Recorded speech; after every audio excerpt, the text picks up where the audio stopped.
if you operated your car like you operate your mind, would you actually be going anywhere? Where would you be going if you operated your car like you operate your mind? Woo!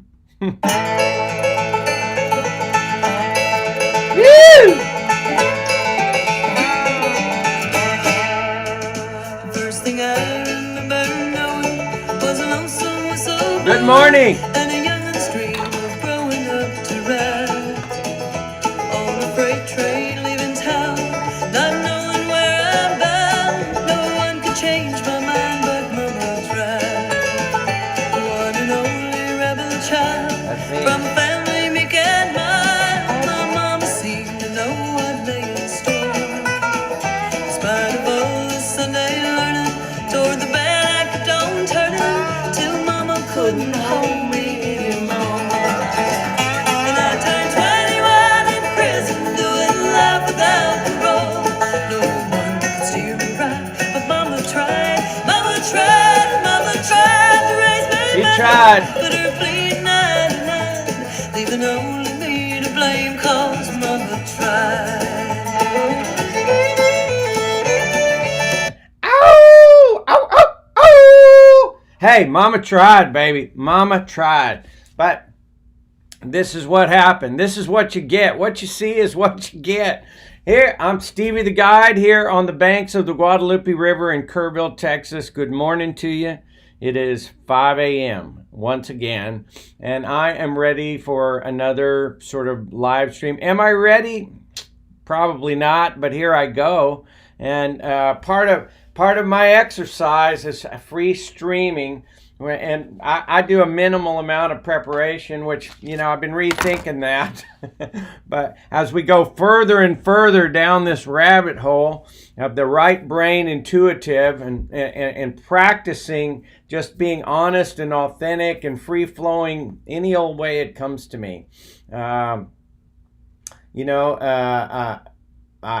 You get some insights. You learn some things about yourself. You begin to dig deeper after you've peeled off the first few layers, but wait, there's more. It's like the Ginsu knives, man. Hang on, there's more. And I bounced out of bed this morning, or rather, I didn't really drag myself out of bed, but I got out of bed. And while I was getting out of bed, I was thinking about how my mind works, how I operate. I was thinking about the reasons why not. The reasons why not. And this is how it comes to me, folks.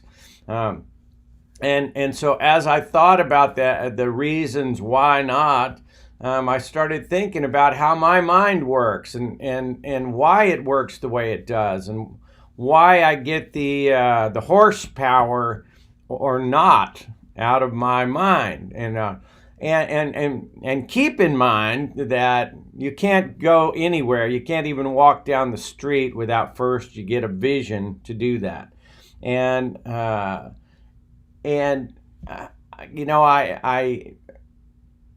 I become indecisive often. Sometimes I hang around this corner of walk and don't walk, this state of indecision. And I wonder why that is. Jimmy Buffett has this great quote. It says, "Indecision may or may not be my problem." Indecision may or may not be my problem. He can't even decide if indecision is his problem. And indecision is an illness in a way. It really is. If you operated your car the way sometimes people operate their minds, the way sometimes I operate my mind, I wouldn't go very far if I operated my car that way, because oftentimes what happens is I start moving forward with a decision, then I halt, and then I put it in neutral. I say, wait a minute, what should I do? Maybe I should retreat backwards. Maybe I should, and then, well, no, that's not the right thing, so maybe I should go forwards. And it's this constant state of 2 steps forward, 1 step back, 2 steps backward, 1 step forward, maybe. And so all of a sudden, you're not really going anywhere. And sometimes we get to a stage in life where we're not really sure what to do. And so we get hung up on the what ifs. What if I do that, what will happen? If I don't do that, what will happen? And it's a perpetual state of neutral in a way, with a lot of effort to stay in one place and not really go anywhere. And it's this fear-based thought that's largely driven by that left brain logical. Now, fear is not altogether bad because, thank God someone instilled the fear of playing in the street with me. I'd probably be dead by now if I didn't have fear. But there's fear, and then there's unwarranted fear. And so it's an interesting state of mind to be aware of. And if you don't make a true commitment and you don't move forward on something that you feel in your heart you're supposed to, then you're never going to get into that what surfers and others call a flow state of consciousness. This book, Stealing Fire, speaks to that flow state of consciousness, and I think I talked about that some a while back. But making a clear decision to move forward, and then finding your way, eventually repeating that exercise over and over until it comes naturally and begins to flow. And but it is this perpetual state of indecision that it's crippling. And it's an illness. And, I have to admit to some level of this illness. As I self-examine in front of what could be worldwide television, and I turn these things over in my mind, I have to admit that I have some level of this illness called indecision. And it's miserable. There is this quote that I liked here: "There is no more miserable human being than one in whom nothing is habitual but indecision." Now that's by William James. People are miserable if they get stuck in indecision and they can't go anywhere. If you're in a constant state of analysis and picking apart the ifs and what ifs about every different little move you make. And so in the process, you're just in a state of learning, a state of discovery, rather than a state of action and doing, then it's really hard to get anything done. The risk of a wrong decision, according to Maimonides, the risk of a wrong decision is preferable to the terror of indecision. The risk of a wrong decision is preferable to the terror of indecision. And who was it? Thomas Edison said, "I didn't fail 1,000 times in making the light bulb. I succeeded in learning 1,000 ways not to make the light bulb." In other words, he was habitually moving forward with the wrong decisions, and in that process, he eventually made the right decision and discovered the right thing, made the light bulb. Sales training like Dale Carnegie, or I went to Walter Haley's sale boot camp out in Hunt one year. And one of the things he would tell you is that you have to be wishing to make mistakes, wishing to get rejected. You have to seek failure in order to get success. And this notion that we have to always get it right is part of, it's that fear of making a mistake, of looking bad, of failure, of exerting effort and then getting nothing from it. It is that fear that keeps us in indecision, keeps us from moving forward, and eventually moving into discovering what it is we really want to do, and thereby gaining this flow state of consciousness, this intuitive right brain flow state. And left brain logical keeps us, this fear-based thought that keeps us in constantly second-guessing ourselves. And what drives me, I'll say again and again, is this notion, this instinctive, intuitive notion that somehow, if we can balance and tune this thing between our ears, this brain, that it will access a higher frequency and a much broader band of information. And we've seen examples of this time and again in all manner of different ways in human beings. It is not supernatural. It's as natural as breathing, all right? It's just that we're learning how to walk in this world of a higher consciousness and frequency. And using our brains is actually an access to the universal internet that's out there, the access to the invisible airwaves that will give us a much better understanding of how our universe works and how to communicate better with each other, how to function ourselves personally better in this invisible environment of radio frequency and consciousness. And I believe that they are one and the same. It is just that our brains are in more of a infantile state. For some reason, it's almost as if, long ago before, and you read it in the Bible, you read it in the Hindu texts, the ancient people, the ancients had this skill where they would get visions and divine information from the Creator. And that is a broadband frequency that people have access throughout history. It's just that after this great disaster and years of massive oppression and mind control, if you will, we've been taught to believe that everything is just what we can see and hear and feel and touch.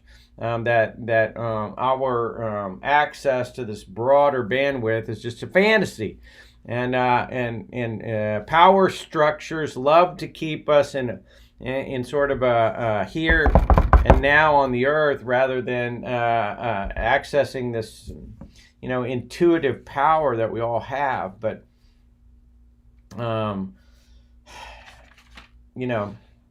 what can I say about that? Did you ever get a new vision, a new idea, instinctive desire to do something, and then start to second guess yourself out of action? I was trained by a wonderful man, my dad, who had such a big heart and loved me very much. And my dad was an insurance agent, all right? And his training, he made his living, and a very fine living, of instilling fear in other people, all right? That was his job, was to instill fear. And if you bought a new car, he would say, hey, you could wreck it. And if you got a new house, you'd say, could burn down, could have a flood.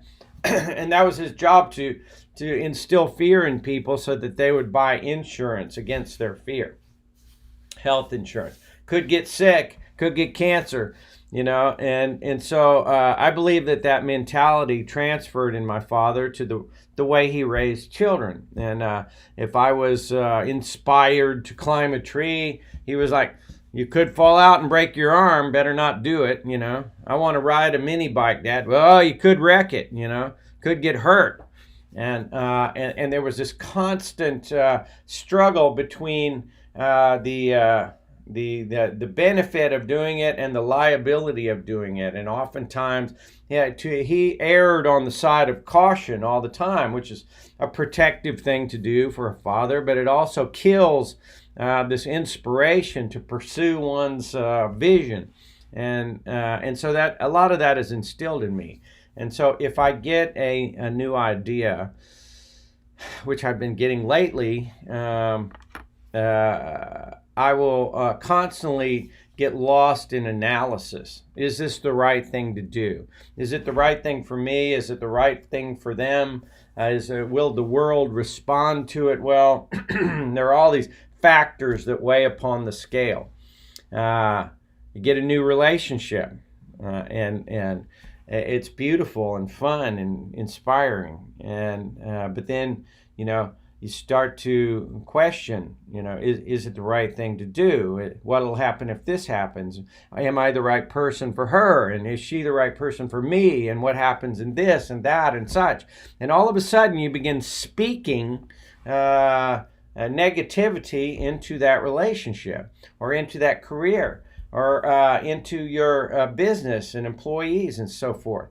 You begin to speak and question the language of indecision, instead of what a successful business owner or a successful partner would do, which is to speak the language of encouragement and positivity and certainty. Leadership is all about certainty, even in the face of not knowing.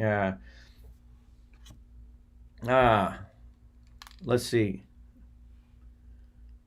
We want to create a problem for the defense, a moment of indecision as they figure out how they want to play against whatever formation we may show. We get a slight edge this way. Also, we create opportunity for the defense to make more mistakes. That's a lawyer, Hank Stram, and basically what he's saying is when they are prosecutors, and when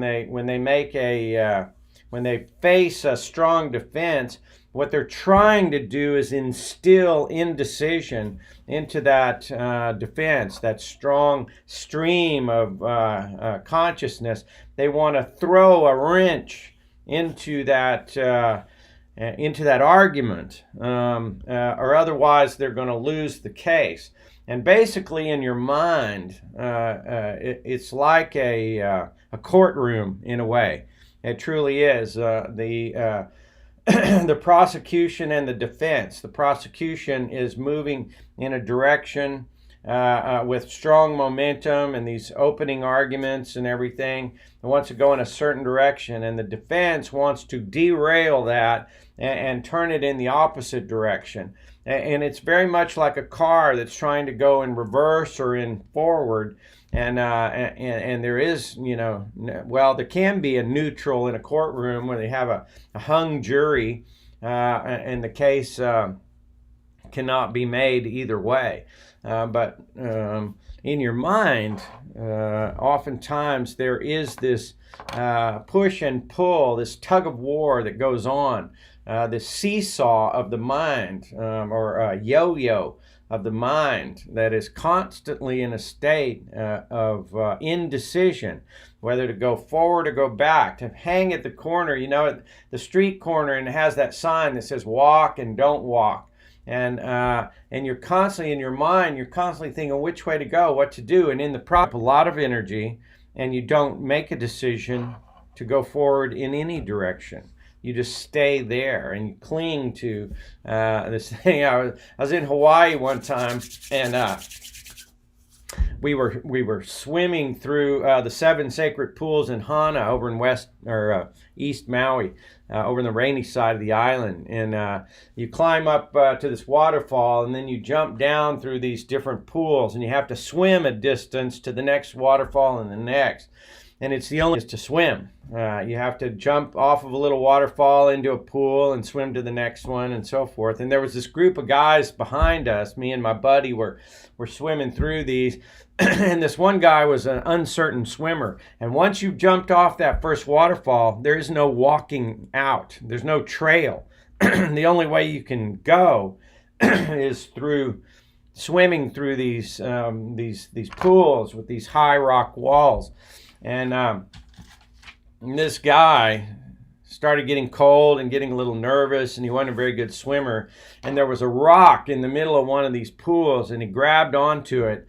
And all the other guys swam on, and we swam to the next one, and we're hanging out there. And his buddies were going, "Hey, Joe!" are you coming? And he's like, no, not yet. And they said, well, what are you doing back there? And he said, well, I'm just holding on to this rock. And they said, well, okay, come on, pretty soon, all right? And he's like, yeah, okay. And about 5 minutes later, they go, Joe, are you swimming? And he goes, no. And they go, what are you doing? Well, I'm just hanging on. And the guy, we finally jumped to the next one and swam on. We don't know what happened to Joe, but the last we heard, Joe was just clinging to that rock. And there's this, there's nowhere to go, right? You can either go forward or you can sit still or you can, reverse. But going forward is a preferable choice, but we get stuck in our fear of what's going to happen if we do. And there's a wonderful little story I'm reminded of in, I think it's a book called Illusions by Richard Bach.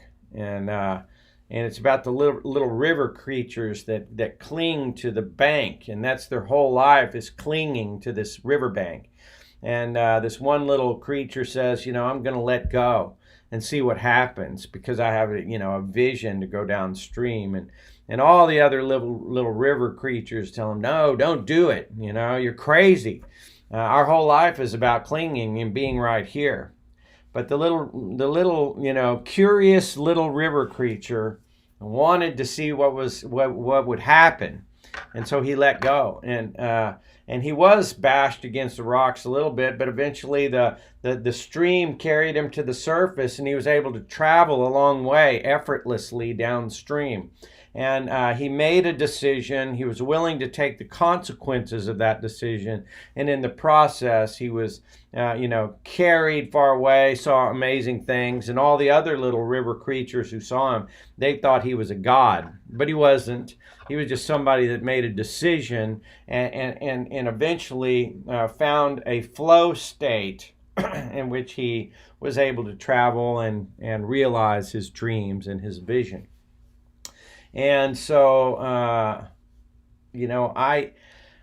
I think this popped into my mind this morning because there's a couple of things that I want to do, and I have been indecision. I've been afraid to move forward with them. I have procrastinated about doing that and taking the steps.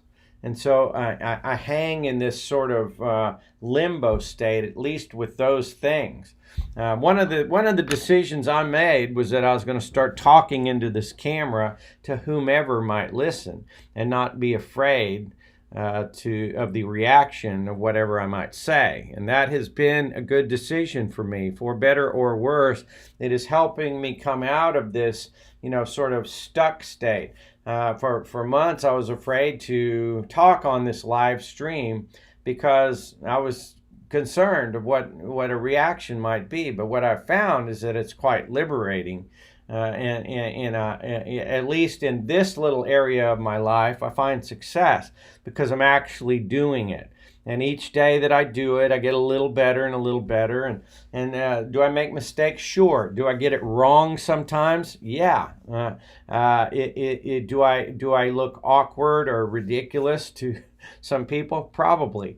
But all in all, if you look upon it as like you're learning to walk or learning to surf or learning to do anything new, you get to learn what you get out of trying something, even at the risk of doing it badly. What you get is you get to practice your craft, and you get to practice doing it better each day. And so in the beginning of any endeavor, there's going to be mistakes. You're going to be like Thomas Edison, who's making light bulb after light bulb, and they don't turn on, or they don't stay lit, or there's something wrong with them.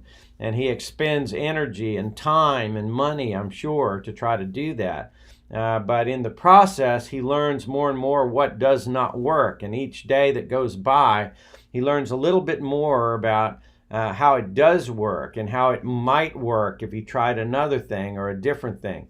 Colonel Sanders of Kentucky Fried Chicken, he had a ridiculous idea for the times. He was an old man that had a fried chicken recipe that everybody liked.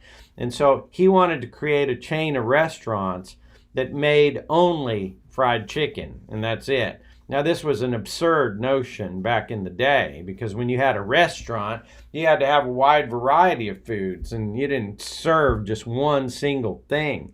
That was ludicrous. And he went to reportedly 1,000 different potential investors to try to carry out this Kentucky Fried Chicken notion of his. And he was kicked out of all kinds of offices and thought to be crazy. He wore a white suit with a little bolo and had a little goatee, and you've probably seen the pictures. But Colonel Sanders finally, out of collecting all those no's, he finally got a yes and was finally able to carry out his vision. And he's the biggest fried chicken chain on the planet, I'm sure. Kentucky Fried Chicken's a household name. And so these efforts are inspiring. If you hear about Michael Jordan, the basketball player, he'll tell you that he failed and failed and failed and failed and failed. And it was his willingness to continue to fail that led to his tremendous success. Because in the failures were the lessons that he needed to be a champion. And so, one of my favorite guys in the world is Roy Williams, the wizard at the Wizard Academy in South Austin there in Oak Hill. Wizard Academy is a communication school that I went to, marketing, communication, sort of cutting edge technology for all sorts of communication skills. And Roy Williams, he started off this giant advertising empire way back in Oklahoma when he was a young man. He was like 19. He was working, cleaning the floors in some radio station, and he was depressed. And he picked up the phone one day and he called Dial-A-Prayer, and he heard some lame ass message on Dial-A-Prayer when he was feeling, low motivation and depressed. And so he thought, well, I could do better than that. And he went and got one of these old telephone recording machines, and he started creating a daily outgoing message. Back then, they couldn't record your message that you left. It just left a message that said, hey, I'm sorry, I'm not here right now. Please call back later, or something like that. And so he started creating an inspiring, outgoing message, and became wildly popular. And every day he'd sit down and try to create something new. And then later, he got a job in the radio station. He was kind of like, from what I gather, he was kind of like Les Brown. He started cleaning the floor of the radio station because he wanted to be near broadcasting, and eventually, started talking on the radio. And Roy Williams, I don't think he was really a broadcaster so much as he was a writer of different advertising. He was an ad writer. And he would write these inspiring ads, much because of his inspiring message from his own personal Dial-A-Prayer. And he would write ads that inspired people in different ways, other than, hey, we got the best pair of glasses here. You can see really good through them, and they're made out of this junk. No, it was more about what you're going to see, with the clarity of what you're going to see when you put on our glasses. And you can see her beautiful face when you put on our glasses, or you can see a gorgeous sunset, or you can read the words of the music, or whatever it may be. It is about the feeling, about the right brain intuitive that Roy spoke of, and that made him a world-class marketer and advertiser. He's got a huge agency there in Austin, right on the campus of Wizard Academy. But if you're ever in South Austin and you want to see a really cool place, go to the Wizard Academy, which is there, if you know Austin, it's outside of Oak Hill near a place called Driftwood, down the street from the Salt Lick restaurant, which has some of the best barbecue on the planet, and campus up there. But anyway, yeah, he's all about getting over our fear and unleashing our own special brand of crazy. Unleashing, because therein is your mission in life. The core purpose of your existence is this crazy artistic way about you. And not everybody gets that brass ring in this life. Maybe in the next life or the next sometimes. But you will not find out what kind of genie is in that bottle unless you pop the cork and let it shoot out of there any way it wants to. Your intuitive creativity really does have a life of its own. It is the access to that higher bandwidth that I talk about oftentimes.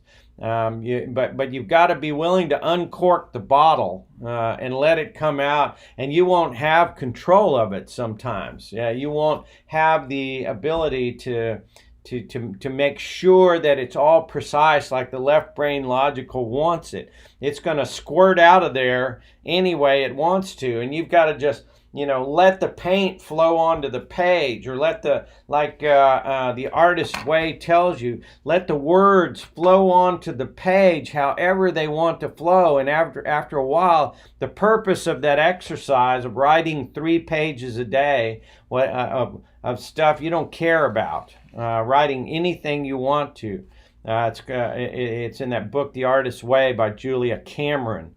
And the daily pages, writing your daily pages, letting it flow onto the page however it wants to. Stevie talking to you however he wants to, letting it flow out artistically into the airwaves, and come what may. It doesn't matter the reaction. What matters is that you enjoy the process and that it's fun, and you get to create and paint any picture you want to.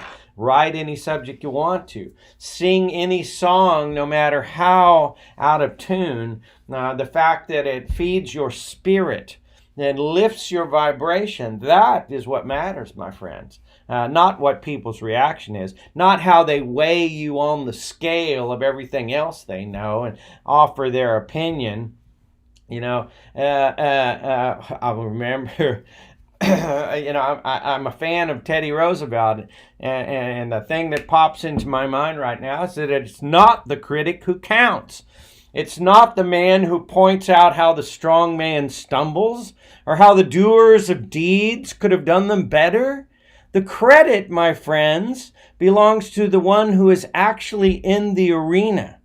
The one whose face is marred by dust and sweat and blood, who strives valiantly, who errs and comes up short again and again, because there is no achievement without error, and who spends himself in a worthy cause, and who knows the great devotions and the great enthusiasms, and who spends himself in a worthy cause. And in the end, if he succeeds, he knows the triumph of high achievement. And if he fails, at least he fails by daring greatly, so that his place shall never be with those cold and timid souls who know neither victory nor defeat. It is not the critic who counts. Keep that firmly in mind when you're going to start working on your artistic thing, or you're going to jump to the next level, or you're going to carry out that vision or start that new business, or whatever it is that comes to your little heart. That right brain intuitive is the one that's cranking out that vision, all right? It wants to live. It wants to come out. It says, the sage says, that which you seek is also seeking you. all right? And so allow it to come forward and blossom in any way it wants to. And you can't control it with your left brain. And part of the reason you don't allow it to blossom is because that left brain logical, that fear-based thought is holding that little bud of a flower in there, and it won't come out. And so what happens? You die a stunted creature. Stunted. You have stunted growth. And it's all about that indecision, that fear-based thought that says, what if? What if I fail? What if I look stupid? What if? What if? What if? What if I spend all this time doing it and nothing happens? I heard a saying not too long ago that said, well, do you know how long it would take for me to learn to play the piano? And the answer is, yeah, the same amount of time it would take if you don't learn how to play the piano. Right? And so how do you want to spend your time here? We just have so much time left here on this planet, folks. Hey, tick tock, tick tock. How much time do you got left? The answer is you don't know. You don't know. And that's how this game is played. And so how is it going to be? How do you want it to go? Let's see who we got here. I want to acknowledge all you nice people. More drunk philosophic streams, please. Thank you. They're coming, baby. They're coming. I don't drink booze. I don't do drugs, but I sure am drunk on the inspiration of practicing my craft. All right? Practicing my craft here. I can be a crazy artist of words if I want to. And you can do whatever you want to, and keep that in mind. It's not the critic who counts. All right, this a little too angelic for my taste. Okay, adios, baby. Stevie, I've been trying to find you the last hour. Thank you. But let's see. I'm a failure in life, the guy says. How can you be a failure to be yourself, right? Failure only happens on the scale of what they think, And I guess, it's hard to be a success if you can't eat, all right? But other than that, if you've got some basic food and shelter and you're trying to find that which brings you passion and joy and excitement, hey, that's a success.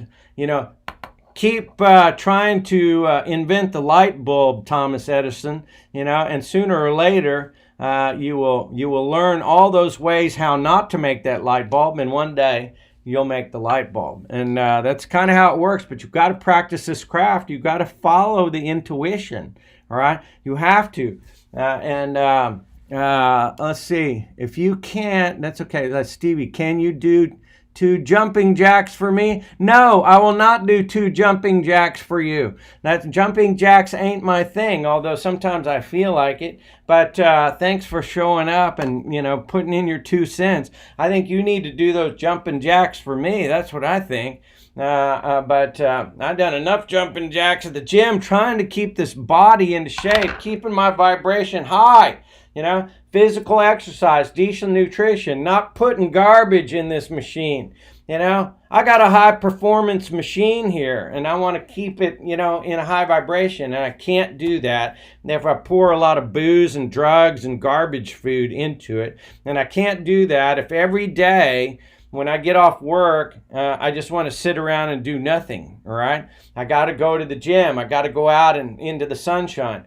In that movie, The Sound of Music, the Captain Von Trapp says, when my children aren't studying, I want them to be marching about the grounds, breathing deeply.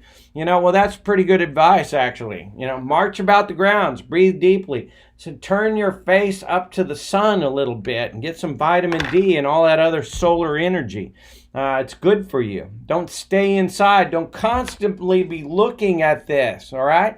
It will suck your brains right out if you're habitually looking at it. Only look at enough to satisfy the basic needs. It's temptation to get lost in all these other things.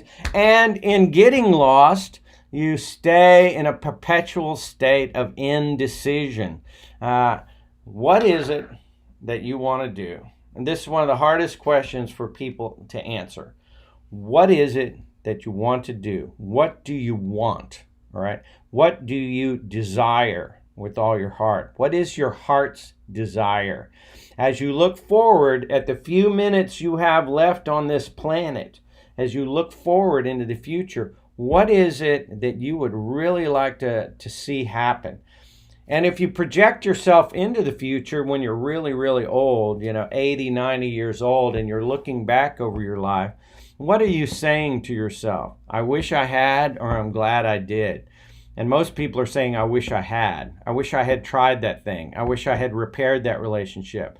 I wish I had done those things that my heart was telling me to do, but I was too much of a scaredy cat to do it. And I wish I had tried. I wonder what would have happened if I had tried that. I wonder. And we get consumed with this kind of stuff. The answer is try.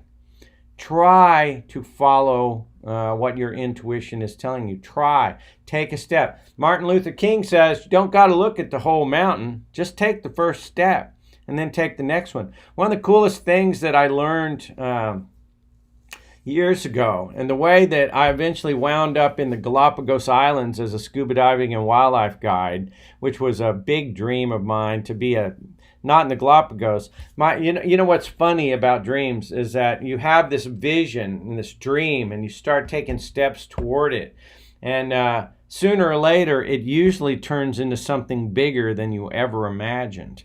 And I found that repeatedly happens when I get a vision and I pursue it. But one of the cool things on a daily basis, we always want life to change immediately. And I want to be in the South Pacific, living on a tropical island, flying around in seaplanes and sailboats. Is that going to happen this afternoon? Probably not. But you know what I get to do? I get to do a little something that gets me closer to that vision. And every day that I sit my ass down in this chair and I turn on this thing and I talk to whoever's out there and I practice my craft, every day I get to go home and go to sleep at night. And right before I go to sleep, I get to say the magic word. And the magic words are, I got a little closer. I got a little closer to my vision. I made that phone call. I wrote that essay. I read that book. I checked out something on the internet. I did some research.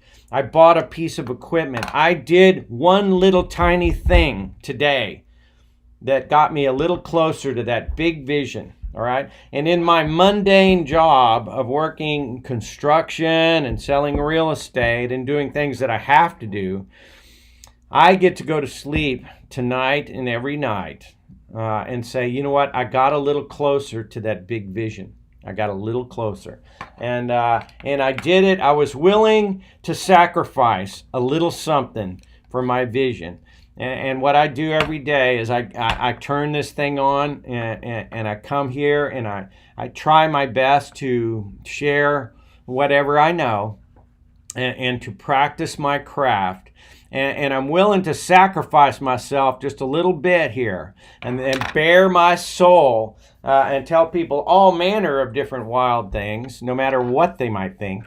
And why do I do that? Because I get a little closer every day to something that I know is out there, something instinctively that I know, a compelling future that's on my horizon somewhere. And I don't exactly know what form it'll take, but I can tell you a lot of things about it.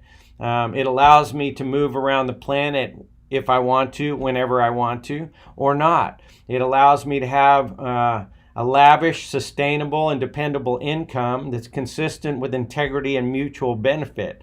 I like to say that line all the time. A lavish, sustainable, and dependable income that's consistent with integrity and mutual benefit.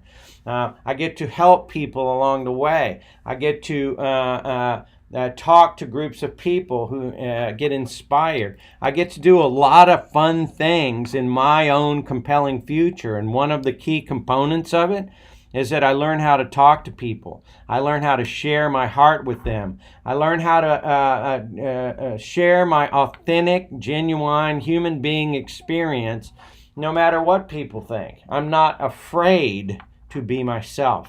I'm not afraid to live in my own skin, and what's going to happen. Let's see what we got going on here.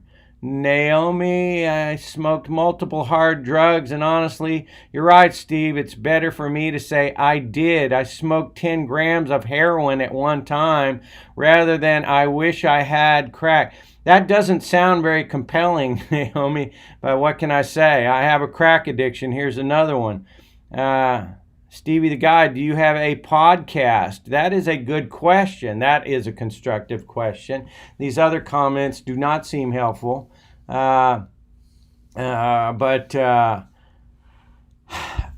podcast. Well, I have this live stream. That's how I started it. But a podcast is a good idea. So it may be that I can take some of this stuff and put it into a podcast. I think this will actually be turned into a podcast. I've got some friends trying to help me with all that. But the answer is, do I have a podcast? I don't know if I have a podcast. I thought this maybe was a podcast. But that shows you what a technical idiot I am. Anyway, thank you for the question. It's a good question.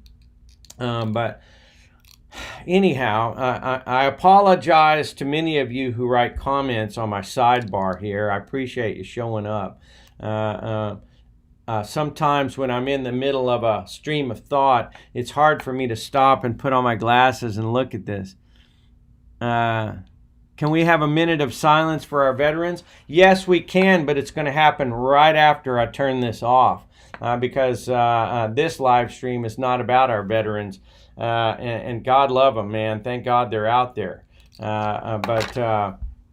Anyway, what I inspire you to do, and in the process of inspiring myself to move another step forward, I just, whole notion of indecision and coming up with the reasons why not do it. There's a certain review process whenever you're about to take a forward step. There's a certain process where you should be cautioned. You should examine what Daddy called the downside. He'd say, what's the downside of this idea of yours? And that's an appropriate thing to do for a little bit. But at some point, you've got to be able to engage the vehicle in forward, and then maybe at first proceed with caution. But what you want in order to get to accomplish your dreams and be all you can be in this life, you've got to get to a place where reverse is not an option. Where you can mash down the throttle of your vehicle and get full steam out of it and move forward in a smooth, clear, elegant way in a powerful direction. And if you are in a constant state of indecision, of asking why not, why I should not do this, why I should not pursue this vision, why I should not be in this relationship, why I should not go get that job or go talk to that person, why not? Why not go over and talk to that girl? Well, she could tell me all number of things that would make me feel bad. Rejection, and so what do I do to counteract that? I start to think of all the reasons why I shouldn't talk to her, or if I do talk to her, let her know all the reasons why I'm not appropriate for her, so that when she rejects me, then I will have fulfilled my expectation. This is not a proper way to have a great relationship, all right? It's not a proper way to carry out your vision either. Once you make a decision, you should, once that decision is made, you know what the word decision means? The word decision is actually like a surgical term. It means to cut away from. It means to take out your knife and slice away from all other possibility. And when you've made a decision, you stick with this part and you go with it. All right? That's what a decision means. A decision does not mean to cut away from, to move forward, and then to come back and pair with. All right? Does not mean that. Does not mean move away and then come together and rip apart and come back together. This is no way to have forward drive. And so once you've made a decision, you have to be confident in it until it shows you that that direction is not fruitful. And but you have to be able to go forward and engage yourself fully so that you can press on the gas pedal and go forward. And that actually makes a lot of sense. Oh, there's some foreign language here I don't understand. Anyway, have confidence in yourself and try not to let the peanut gallery guide your every thought. There are always the people that want to throw cold water on you. The people that, and this is precisely why being a bit secretive is a good thing. Some say having secrets is bad. Not me. I like secrecy to some degree. Why?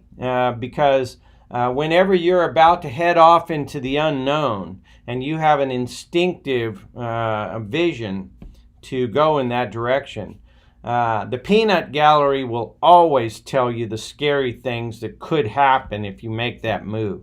All right, and they will steal your energy from you. They get off on it, and especially the ones who have a low confidence, a low self-esteem. You tell them that you're going to go climb that mountain, they're like, "Oh man, let me tell you all the reasons why that's a bad idea." All right, and then they begin to instill those seeds of doubt in you. They love that shit. Okay.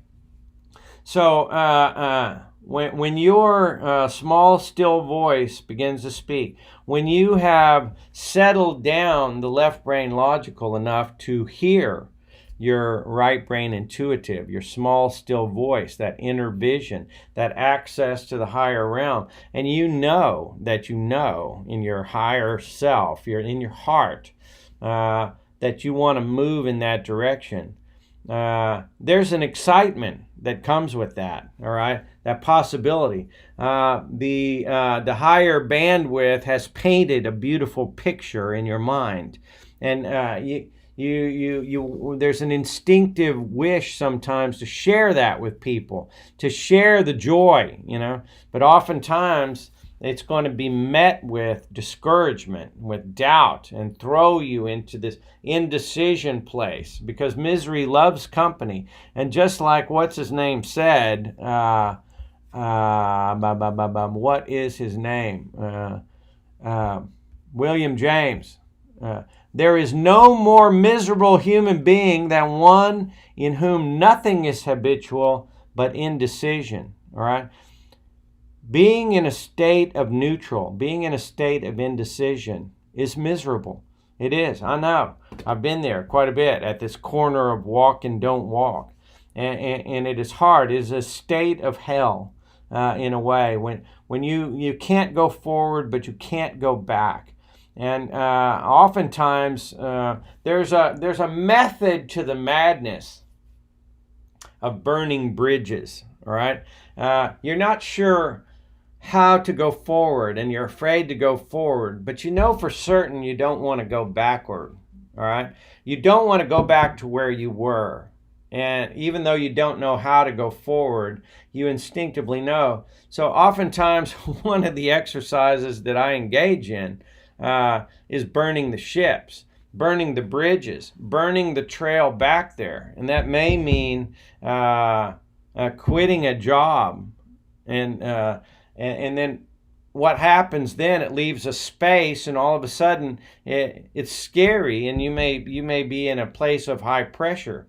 But what it does is it creates an open space and forces you into decisions that you wouldn't have had to make if you still had that job. And even though that job was bringing you income, you knew that day after day after day going to that job made you unhappy. You knew it was not the place to be but like a battered housewife, you stay in this relationship. Why?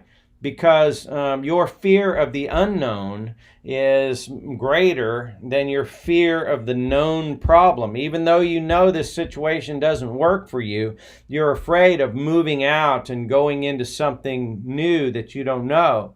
At least this evil that you live with is a known entity that feeds you, all right? And so this fear of the unknown is something to be reckoned with. And that is a large part of the reason that we stay in this state of indecision, is because we just don't know what's going to happen. And but I submit to you that if you do your best, as I am talking to myself all the time. That's why I'm in therapy here. I'm in the therapy chair, right? And I will practice my therapy and my craft in hopes of getting healthier. But staying in this state of indecision is a state of hell, and so trying to take little actions every day to raise that vibration, to meditate and soften up, loosen up this left brain logical that has these loops of fear-based thought, and to try to release the massive power of this right brain intuition, and to bring about a balance, an equilibrium, an equanimity. The Buddhist monks taught me this word equanimity. And that's your word for the day to go out and contemplate. Equanimity. Equanimity means having a calmness in the midst of a storm, to have the ability to make a rational decision in the midst of a bunch of emotional variables. Equanimity. It's the it's the Christ walking on the ocean in the storm. Calming everything around him in the midst of a storm. It is this ability to see in the eye of the hurricane, equanimity. And so that comes throughout history, that equanimity has come to people. They practice meditation, they practice yoga, they have all manner of different spiritual practice. They do exercise. They maintain a body and mind that's healthy, so that they can achieve this state. And once this balanced state, this equanimity is reached, I believe it is there at that magical point where this spark of magic happens, and this powerful electromagnetic heart energy surges forth, and it unleashes the Christ consciousness, that higher understanding, the peace that surpasses all understanding. The Bible tells us that is an equanimity. It's only in the balance of things. Because we get caught in this frenzied, fearful, anxious, what-if state, which holds back the intuition, and holds back that powerful right brain. It's squashed down in us, and it must be released. Free the intuition, free it, and it's easier said than done, folks. But it's a practice worth practicing. And so as I leave you today, I just encourage you, as I encourage myself. I get to go to bed tonight after doing this hour and tell myself, hey, I got a little closer. So ask yourself, what is it you can do today besides your 10 minutes of meditation that you're going to do? What is it that you can do to take one little step closer to that massive vision? And that's really all it is. Take little baby steps. Remember that phrase, kaizen, that little word. It's a Japanese term that means small incremental steps lead to big changes.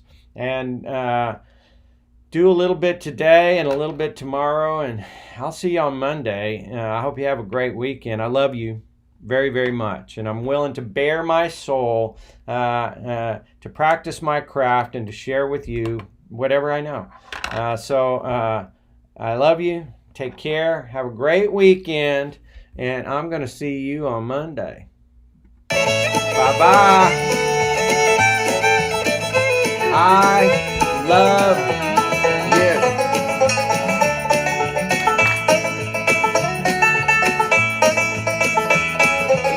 Dear old daddy, rest his soul, left my mom a heavy load. She tried so very hard to fill his shoes, working hours without rest, wanting me to have the best. My mama raised me right, but I refused. And I turned 21 in prison, doing life without parole. No one could steer me right, but mama tried, mama tried, mama I love you, tried Mama. to raise me I love you. better. But her pleading night and night, leaving only me to blame, cause mama tried. That leaves only me to blame, cause